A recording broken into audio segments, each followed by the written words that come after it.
मुनस्यारी के बिलजू नदी में, जिसको बिलजू पागल नाला भी कहते हैं, मल्ला जोहार में लगातार बरसात के पानी ने आफत मचा रखी है। बिलजू के ग्रामीण राहगीरों को अपने संसाधनों से उक्त नदी को जुगाड़ के पुल से पार करना पड़ रहा है। कितनी व्यथा है। कई वर्षों से बिलजू पागल नाले के नाम से मशहूर ये नाला आपदा लाता रहता है। बेहद डेंजर जोन में ये नाला है और लोग जान हथेली में डालकर इस नाले में आवागमन कर रहे हैं। देखिए कितने जीवट हैं हमारे पहाड़ के लोग, अपनी जान की परवाह न करते हुए भी इस तरह के मार्ग को बना के एक दूसरे की मदद के सहारे रास्ता पार कर रहे हैं। बता दें कि प्रशासन को संज्ञान लेने की आवश्यकता है कि इस नाले या इस नदी पर कोई बड़ा स्थायी पुल का निर्माण हो जाए, जिससे कि हर वर्ष बरसात में आवागमन के लिए जान जोखिम में न डालनी पड़े। कई लोग इस नाले में बहकर पता भी नहीं चलता कि कहाँ से कहाँ पहुँच जाते हैं। कई परिवार के लोग एक दूसरे से बिछड़ जाते हैं। आज संयुक्त रूप से लोग एक दूसरे को पार करा रहे हैं। कभी अचानक इमरजेंसी में अगर एक व्यक्ति इस नाले के ऊपर से गुजरेगा तो शायद उसको मौत के दर्शन स्वतः ही हो जाएंगे।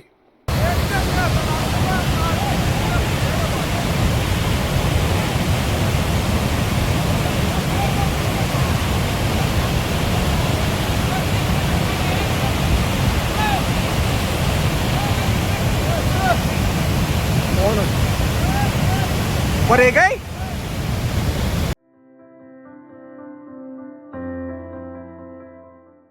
कैलाश मानसरोवर यात्रा 2026 के प्रथम दल ने लिपुलेख दर्रे से चाइना में कदम रख लिया है। कैलाश मानसरोवर के दर्शन के लिए पहला दल सफलतापूर्वक भारत तिब्बत सीमा स्थित लिपुलेख दर्रे से पार होकर चाइना में प्रवेश कर गया है। प्रथम दल आज प्रातः 7 बजे नाबीडांग से लिपुलेख दर्रे के लिए रवाना हुआ। निर्धारित कार्यक्रम के तहत दल ने सुबह 9 बजे लिपुलेख दर्रा सफलतापूर्वक पार कर लिया। प्रथम दल में 48 यात्री, 1 चिकित्सक कर्मी तथा 3 किचन के स्टाफ शामिल हैं। इस प्रकार कुल 52 सदस्य लिपुलेख दर्रा पार कर चीन तिब्बत की ओर अपनी आध्यात्मिक यात्रा करने आगे बढ़ गए हैं। केंद्रीय विद्यालय NHPC धारचूला में छात्र परिषद का गठन। बता दें कि 2026 सत्ता हेतु छात्र परिषद स्टूडेंट काउंसिल का गठन किया गया। विद्यालय में लोकतांत्रिक मूल्यों, नेतृत्व क्षमता, अनुशासन एवं उत्तरदायित्व की भावना को प्रोत्साहित करने के उद्देश्य से विभिन्न छात्र पदों के लिए चयन प्रक्रिया संपन्न की गई। इस अवसर पर कबीर खान को छात्र कप्तान तथा प्राची दुगताल को छात्रा कप्तान नियुक्त किया गया। इनके साथ छात्र परिषद के अन्य पदाधिकारियों का भी चयन किया गया। विद्यालय के प्राचार्य श्री राहुल देव ने नवगठित छात्र परिषद के सभी सदस्यों को पद एवं गोपनीयता की शपथ दिलाई।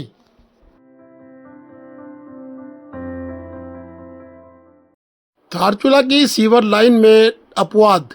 लोगों ने लगातार धारचूला की सीवर लाइन में उंगली उठा रखी थी। लोगों का कहना था कि सीवर लाइन निर्माण नगरपालिका कर रही है, परंतु सीवर लाइन निर्माण में चैम्बर नहीं बन रहे हैं। वहीं ग्वालगो वार्ड की सभासद नगरपालिका की मेंबर रेखा देवी ने कहा कि समस्त चैम्बर बनाने के लिए ठेकेदार को पूर्व बता दिया गया है।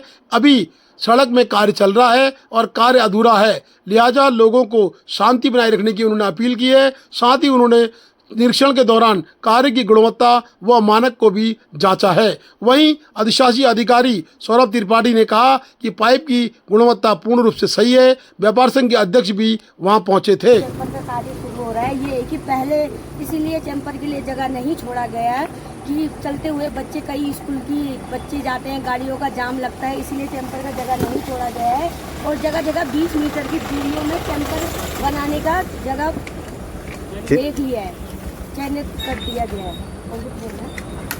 जगह बने मंडल अध्यक्ष धारचूला। देखिए हमारे नगर के अंदर ग्वालगांव से जो सिविल लाइन का कार्य किया जा रहा है वो गुणवत्ता के साथ किया जा रहा है और सिविल लाइन के जो चैम्बर निर्माण किए जाने उनको चिन्हित करके 20-20 मीटर में चैम्बर का निर्माण किया जा रहा है।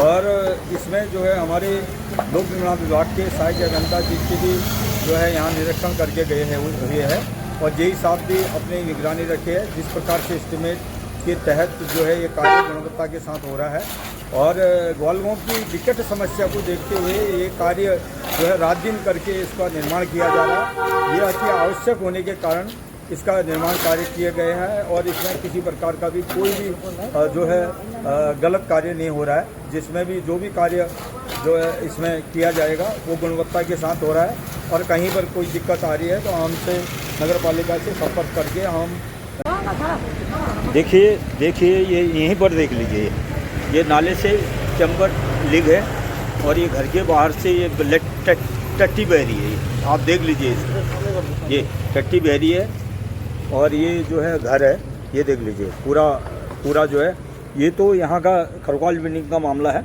और ये इससे आगे भी ग्वालगांव में भी हर जगह जो है पिट जो बनाए गए थे वो ओवरेज होके पूरे नाली में बह रहा है और अपना जो है पर्यावरण दूषित हो रहा है और कभी भी महामारी फैलने की संभावना है। इसलिए ये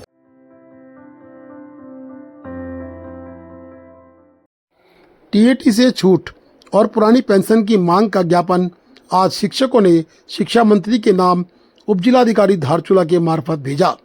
Uttaranchal state primary teachers association विकासखंड धारचूला ने आज शिक्षा मंत्री उत्तराखंड सरकार के नाम उपजिलाधिकारी धारचूला के माध्यम से ज्ञापन प्रेषित किया।